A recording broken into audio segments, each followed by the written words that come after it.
Alright, welcome back to Mr. Alright Movie Reviews and our Bond Rewind series. Today we are diving into License to Kill, Timothy Dalton's gritty 1989 finale as 007, with a killer theme of twisted villain and brutal action. This one takes Bond to dark places, but does it capture the franchise's spark or does it still fall flat? Let's unpack the revenge, stakes and chaos in 5 minutes.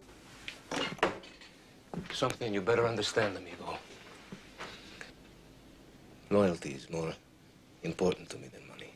This film opens with Gladys Knight's License to Kill, a soulful, powerful ballad that hit number 6 on UK charts, and it outshines The Living Daylight, track by a-ha. Its lush orchestration and Knight's commanding vocals evoke classic Bond themes while adding flair of the 80s sound, perfectly suits the film's vengeful tone. It's a standout Bond theme that rivals the best of 007's anthems, giving Dalton's darker Bond a memorable musical edge that is both nostalgic and gripping. As a first timer, I'm happy to say I added this straight to my playlist because I thought it was class. It was better than all of the Brosnan songs, that's for sure. And in this film, Timothy Dalton doubles down on his intense no-frills 007, delivering a vengeful Bond stripped of MI6's backing. In License to Kill, he is a rogue agent driven by personal stakes, leaning harder into Ian Fleming's gritty version of Bond. Dalton's broadening focus works in brutal action scenes, but he lacks the charm and charisma that defines Bond's allure. His humour feels forced, missing the witty spark of Connery or Brosnan.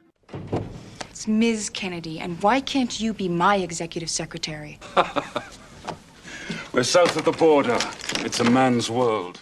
That's not to say the rogue agent effect doesn't work. We see Daniel Craig flourish with this kind of narrative. However, I believe that is due to his Bond's charm and wit. This was obviously just a creative choice from Dalton and co. that didn't land with as many fans. However, this film is certainly beloved by a cult following of Dalton-era fans as the grittiest Bond movie ever.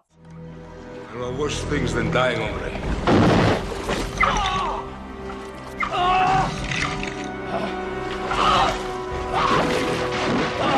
See you in hell! No. Today's the first day of the rest of your life. I really was not expecting to see Felix Leiter's legs get eaten by a great white shark. That was mad. Dalton is backed in this film by Carrie Lowell as Pam Bouvier, a tough CIA pilot, as well as Talisa Soto as Lupe, a conflicted ally. Robert Davi's Fran Sanchez is a standout villain, a dark, twisted man with an eerie charm that could swindle anyone, making him one of Bond's most compelling foes. I think he's up there with the likes of Le Chiffre, in my opinion. Desmond Llewellyn's Q shines in rare field action, a highlight in my eyes, stealing all of his scenes with a bit of stiff upper lip British banter. You on? Goodbye, Q. Thanks for all you've done. What? You're a hell of a field operative. Now go. I'll see you back in London. The plot follows Bond going rogue to take down Sanchez's drug empire after a personal attack on Felix Leiter. Gadgets include a sniper rifle camera, exploding toothpaste, and grey vehicles. The truck chase and plane stunts are brilliant set pieces too.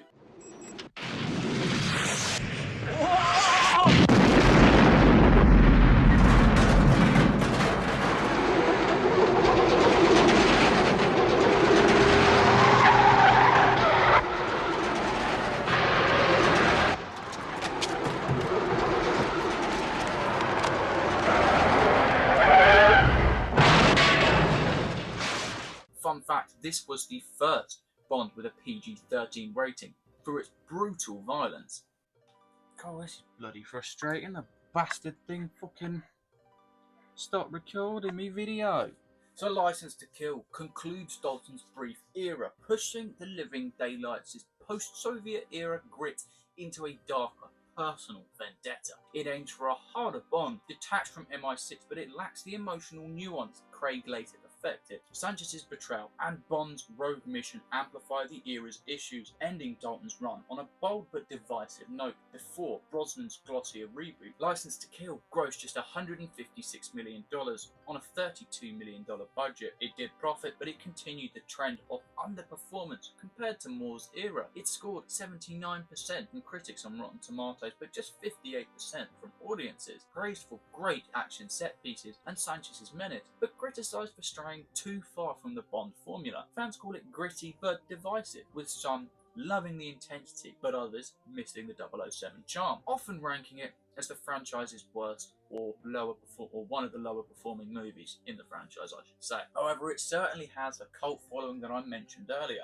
and I prefer this over The Living Daylights. Gladys Knight's theme is a banger. Sanchez's creepy charm is top tier. I personally think his villain is up there with Le Chiffre, and the action, like that truck chase scene, are fantastic. Q is also brilliant, a standout highlight, but Dalton, he's a bit charmless, missing Bond's iconic spark, and the ending flops. Felt like it wrapped up in 2 minutes after Sanchez's death, without showing any kind of impact on Bond or MI6. James just goes straight into swimming in a pool and pulling another lady, where really he should be torn apart at the fact that his friend Felix's life is changed forever.